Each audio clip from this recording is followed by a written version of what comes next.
नमस्कार, अग्रीमीटर में आप सभी का स्वागत है। मैं हूं विपुल सिंह और आज के अग्रीमीटर में हम खास तौर से बातचीत करने वाले हैं चने को लेकर के। दरअसल चने में बीते को एक महीने के अंदर कई सारे डेवलपमेंट देखने को मिले हैं। कीमतों की बात करें तो वहाँ पर थोड़ी मजबूती देखने को मिली है। हालांकि अगर मार्च के पहले हफ्ते की बात करें तो वहाँ पे जो है अब नई फसल आनी शुरू हो जाएगी।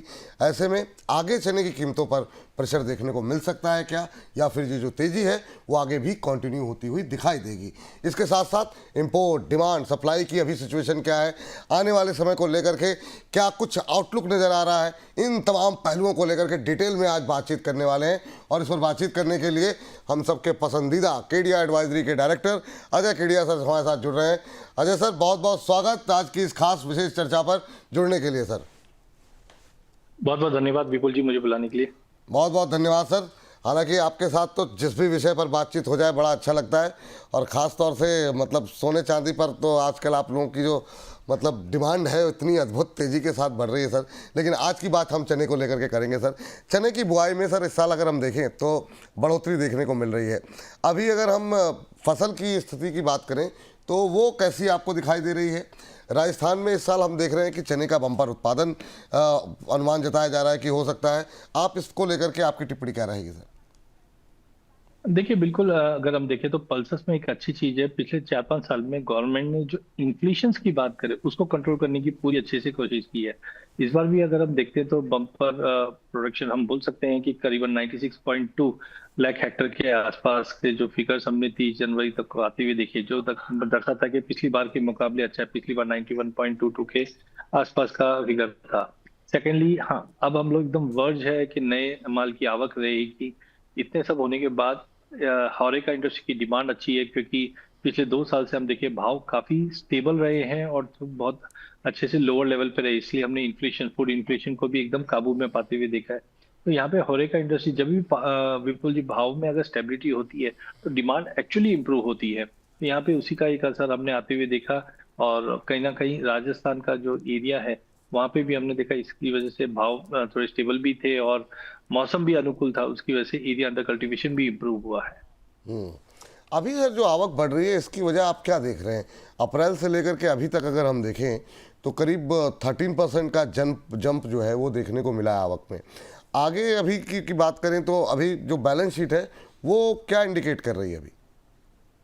देखिए बैलेंस शीट तो पल्सेस की हमारी टाइट ही है अभी। आज भी हमारी जो रिक्वायरमेंट्स है उसके लिए हम लोग इंपोर्ट पे ज्यादा डिपेंडेंट है।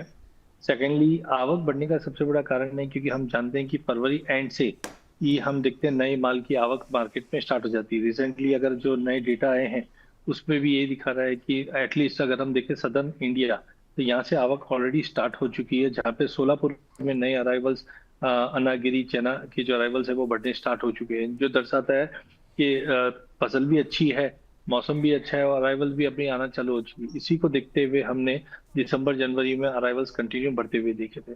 हम्म। अगर हम इंपोर्ट को लेकर के सर थोड़ी सी बात करना चाहेंगे आपसे। अप्रैल से नवंबर के बीच के जो नंबर्स हैं वो दिखा रहे हैं कि करीब 9% के आसपास की गिरावट देखने को मिली है इंपोर्ट में। ये इसकी वजह आप क्या देख रहे हैं? और आगे जो अभी स्थिति देखने को मिल रही है बुआई को लेकर के या डिमांड को लेकर के, इंपोर्ट की सिचुएशन को कैसे देख रहे हैं आप? क्या ये आगे भी इसी तरह की रहेगी?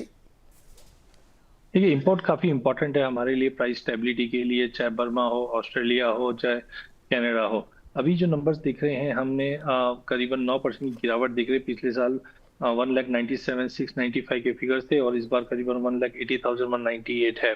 इसमें दो तीन चीजें, एक तो अचानक से हमने जो रुपए में गिरावट आती हुई देखी उसका भी एक असर है, और जियो पॉलिटिकल टेंशन बोले या फिर साथ में हम ट्रेड टेंशन बोले, इसकी वजह से मार्केट थोड़ा सा अनसर्टन था पिछले 2-3 महीनों में, जिसके नतीजे हमने एक थोड़ा सेंटिमेंट खराब होते हुए जरूर देखा। और दूसरा, डोमेस्टिक मार्केट में भी इस बार फसल अच्छी रहनी है, तो सबका जो एक्सपेक्टेशन यही था फिजिकल साइड में, जब हमारे पास ही माल अच्छा रहेगा उसके हिसाब से। बाकी हाँ, एक सबसे बड़ा इंपॉर्टेंट था जो है पीली मटर के इंपोर्ट को लेकर। जब पिछली बार हमने देखा उसके ऊपर ड्यूटी बढ़ी, उसकी जो हीट है वो हमने देखा इस बार यूएस में भी उनको लगते हुए दिखाई दिया। उसी एक बोल सकते हैं उसके चलते ही हमने ये डील होते हुए देखी, ये भी बोल सकते हैं, या ठीक है होना था वो बात अलग है। लेकिन आप देखिए कि कोई भी इकोनॉमी के लिए, कोई भी कंट्री के लिए एग्रीकल्चर कितना इंपॉर्टेंट होता है। रिसेंटली हमने देखा भी है कि काफी यूएस के जो फार्मर्स है एसोसिएशन, उन्होंने डोनाल्ड ट्रम्प को चिट्ठी भी लिख के बताइए कि इंडिया को बोलिए कि ये टैरिफ, ये इंपोर्ट ड्यूटी हटाए। बट आई थिंक ये इंपॉर्टेंट रहा है। बट ओवरऑल इंपोर्ट में दो तीन चीजें, एक तो जियो पॉलिटिकल फैक्टर है जहाँ पे अनसर्टेनिटी बनी हुई है, रुपए में जो हमने एक बड़ी गिरावट देखी उसकी वजह से इंपोर्ट थोड़ी कॉस्टली थी। और थर्ड, हमारे यहाँ पे एरिया अंडर कल्टीवेशन भी बढ़ा है जिसकी वजह से प्रोडक्शन जो है वो बढ़कर आने वाला है। इसलिए कोई डेस्परेट बाइंग नहीं देखी गई थी पिछले 2-3 महीनों में।